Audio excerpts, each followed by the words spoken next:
Wally, congratulations, and welcome to the Indiana Golf Hall of Fame. Tim Frazier has already done an excellent job of recognizing our next speaker tonight. I don't think there's any doubt that he had huge shoes to fill when he became the head golf professional here at Morris Park Country Club. I don't know of a better testimony for the job that he has done in filling those shoes than the fact that he is inducting Dick Walker into the Hall of Fame tonight. It's my pleasure at this time to introduce the head golf professional here at Morris Park Country Club, Rusty Mason. Rusty?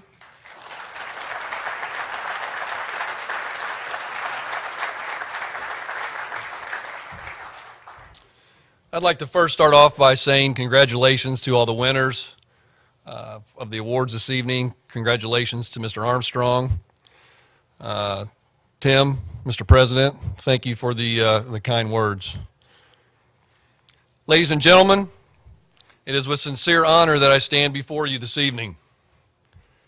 When Matt Brookshire from the Indiana Golf Office informed me that I was allotted 3 to 5 minutes to introduce Mr. Walker, my immediate thoughts were, how do I cram a lifetime of achievements and accomplishments into such a short amount of time? Matt, with all due respect to you and tonight's timeline, I will do my best but make no promises. The world is full of givers and takers. Dick Walker is by no means or definition a taker. Since entering the professional golf business in 1951, Dick Walker has succeeded in promoting and enhancing the game of golf in his community. He is always striving for the betterment of golf, wrote longtime Morris Park Country Club member Kent Kepler in his nomination letter. Mr. Walker's efforts began as a caddy master here at South Bend Country Club under head professional Johnny Watson. But only 2 years later, he was called to serve his country. In 1952, he was drafted into the Army and spent 1952 to 1954 serving in Korea. After returning home to the United States, Mr. Walker again pursued his passion for golf. He moved to Dunedin, Florida, to take the assistant golf professional position at PGA National Golf Club. His stint in Florida was short, and he returned where he got his start, South Bend Country Club, this time as the assistant. Mr. Walker spent 8 years learning the ropes from Watson until his passing in 1964. At that time, Mr. Walker took another assistant position at nearby Morris Park Country Club under professional Tom Ice. Eventually, he earned head professional status in 1970 and filled that role until his retirement in 2001. Morris Park has granted Mr. Walker Pro Emeritus status in recognition for his commitment to the club and golf community. Young men and women in our business today can only hope and dream of achieving the accolades and accomplishments of Dick Walker. Mr. Walker's list is both impressive and vast, and even though it was in your pamphlet this evening, I'd like to read those accomplishments out loud. He was elected to PGA membership in 1957. He was the National Bill Strasbaugh Award winner, 1987. He was the Indiana Section Professional of the Year 2 times in 1976 and 1992. He was the Indiana Section Horton Smith Award winner in 1983. Indiana Section Bill Strasbaugh Award 4 times, 85, 87, 94, 95. Indiana Section Merchandiser of the Year 4 times in the private club category. He was our president of the Indiana Section from 1979 to 1980. Mr. Walker served on every Indiana Section committee except the tournament committee. He was elected to the National PGA Board of Directors from 1988 to 1991, chairing the Club Relations and Employment Committee, the National Golf Day Committee, and served on the Public Awareness and Communications Committee, Special Awards Committee, Audit Committee, and Tournament Committee. From 1976 to 1988, he was the leading contributor for the Indiana National Golf Day, raising over $40,000 for National Golf Day charities.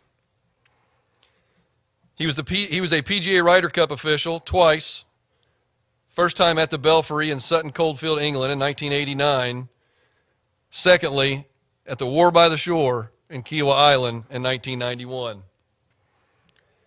He was a PGA Championship tournament official from 1988 to 1991. Mr. Walker was appointed a Sagamore of the Wabash Award by Indiana Governor Frank O'Bannon in 2001. This is my favorite one, Mr. Walker. I didn't know there were two keys to the city, but you were honored twice with the Key to the City Award, first in 1996 by then Mayor Joe Kernan, and again in 2001 by South Bend Mayor Stephen Lickey, for your many years of volunteer service to the Parks and Recreation Department. In 2005, the South Bend District Golf Association established the Dick Walker Lifetime Achievement Award in his honor to be presented on a yearly basis to a local golfer for his or her contributions to the betterment and enjoyment of golf in the greater South Bend area. His service to the Parks and Recreation Department included providing free public golf clinics from 1956 to the present, and donated used golf clubs for underprivileged juniors numerous years. Morris Park hosted 10 Indiana section tournaments during his tenure, including the 1998 Indiana State Amateur Championship. During his time at Morris Park, he helped produce and sponsored 4 Evans Scholars, several of which are here with us this evening. As the Pro Emeritus here at Morris Park Country Club, Mr. Walker can be found sharing his wisdom with my professional golf staff and myself, and doing what he loves and was born to do: teach people how to play the game and enjoy the game of golf. Noted author and psychologist J. Martin Coe said, the greatest power that a person possesses is the power to choose. Dick Walker chose early on in his life that he was going to be a giver. He has been giving to the game of golf and the people associated with it for almost 60 years. Gives me chills just to say that. This evening represents the culmination of his many years of giving to the members of Morris Park Country Club, the greater South Bend community, the Indiana section, and the PGA of America. That alone makes him a legend in the Indiana section in this great game we call golf. To Mr. Walker and his lovely wife, Grace, I congratulate you both on this highest honor. Enjoy it, relish in it. It is very well deserved. Ladies and gentlemen, it gives me great pleasure and is one of the highest honors in my career as a golf professional to introduce to you 2010 Hall of Fame inductee, Mr. Dick Walker.